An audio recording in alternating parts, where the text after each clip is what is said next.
The current state of the course isn't pretty, but it's necessary. Please remember things are gonna look worse before they start looking better.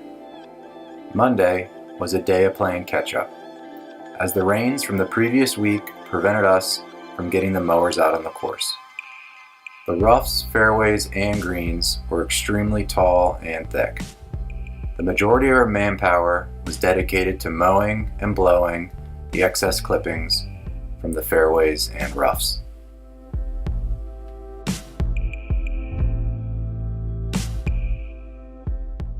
The course got hammered late Monday afternoon, receiving over 2 inches of rain in under an hour. The flooding down by 3 green was something none of us had seen before.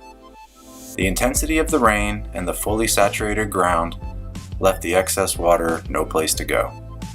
Tuesday was dedicated to getting the bunkers back in shape.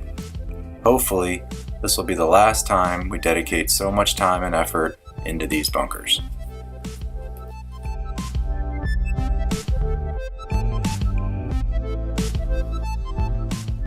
We continued scalping down the rough ahead of the sprayers. The combination of lower mower settings and a wet canopy made for a real mess and slow going.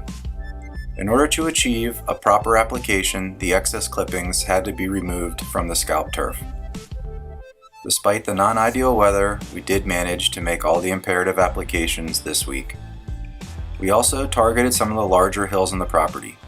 These areas had to be treated with a PTO-driven sprayer, mounted to one of our tractors.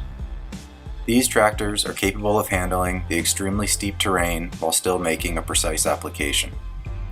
After the first, and in some cases the second application, Bermuda grass can still be found actively growing. And if you look closely, germination is visible in old divots. This is why multiple applications are required. The greens department is also heavily involved in the renovation of the driving range. This week, we cleared out an area behind the hitting bays for the future 3-phase power line.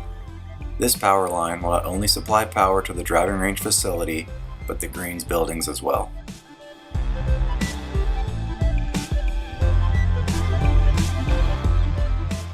Many of you may have seen or heard lots of commotion around the greens department buildings. We are currently in the process of getting a much needed renovation. These enhancements will greatly improve our daily operations, provide additional space for a growing staff, and cover our fuel tanks, wash bay, and chemical area.